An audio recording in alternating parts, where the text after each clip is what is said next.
Welcome to PFTV. Ngino 3-0 win to Orlando Pirates, 3-3 over 2 legs, and then the boys lost kuma penalty. He came out today we win kanjani. I feel like into ucoach akayenze wrong is to start uMaswanganyi noMbule ngesikhathi esiwani, because those two players, they are greedy, they want the ball to themselves ukuthi bazokwazi ukulholda basenzele chance. So you cannot have two players abasipha ama lenta ayi-one, creativity efanayo, yabona. So bekumele afake at least Makgopa phambili, or if amthanda uMakgopa uthi Mbuthuma or Mabasa, ukuthi sazi ukuthi must to cross at least sibe nalomuntu lo oba yi main man yethu phambili.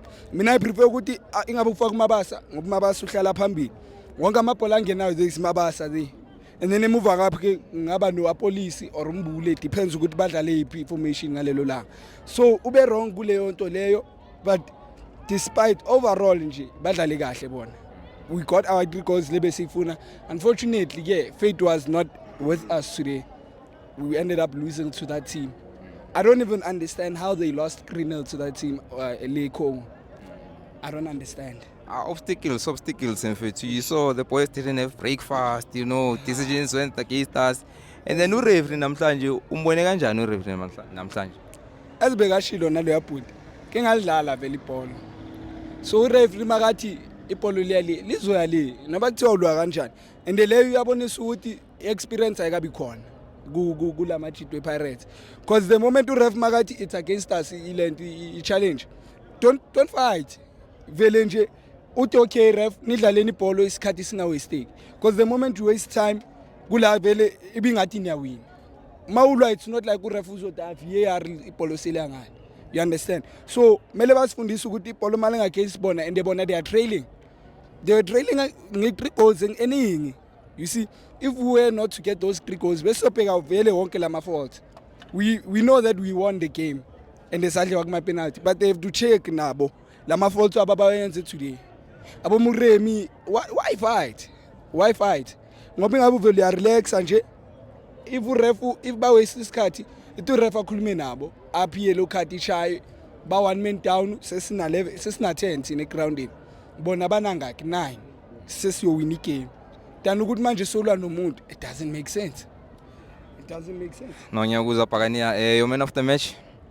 Oh my man, as mina ngibona uTito namhlanje, despite all the izinto lezi he has been through, because I feel like nale documentary le Pirates, it was to show us a bit good what the players go through. Yabona thina amafans must criticize players it when you're bad. It hurts them nabo ngaphakathi. They are humans at the end of the day, you understand. So now I feel like despite all of those challenges, awufike namhlanje adlalele na last game vele udlala into ekhona.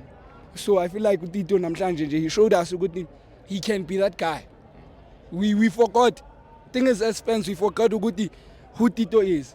Siyamkhohlwa ukuthi last season before abombule, before anyone laba bafika manje bekawubani umuntu kade asibamba kule season ledlulini, and I miss my boy, man, really. I missed him in this game. I miss my boy, because even if we can win the games, but there is that missing point, man.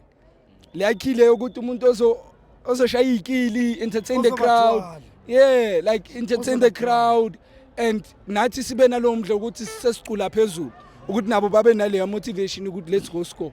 So now we didn't even have that player ongathi angaskilla. I expected uMbule vele ukuthi asiphe leyo energy, but he didn't. Ngabona ukuthi really he's that man who can take us to those points ukuthi makaskilla ayikwatisa crowd mara it encourages them ukuthi baye phambili. Last question, Pagania. During the week we have Makesi. Do you put in Umabasa? Do you put in Mbuthuma? Do you put in Uskomota, or do you go with today's plans with a false number 9? I mean, ngifaka uSkomota. uMakgopa, we need a player who's gonna check in, because angithi thina dlala vele 4-3-3. We need a player ozotaka in, and then sibe nale 2 phambili uMakgopa azela ngaphakathi sicwale.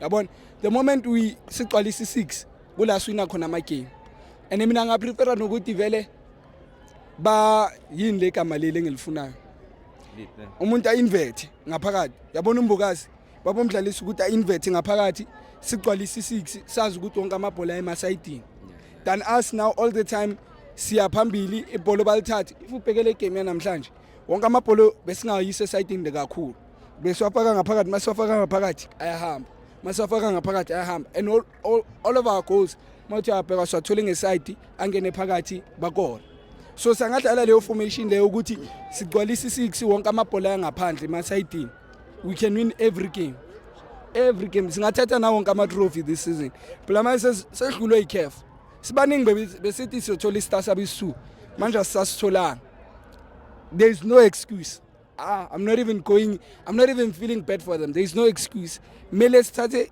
Nedbank, i-league, ne-Black Label. There is no excuse. Abangasipa. There is no excuse. Alright, no thanks Pagania Bupa.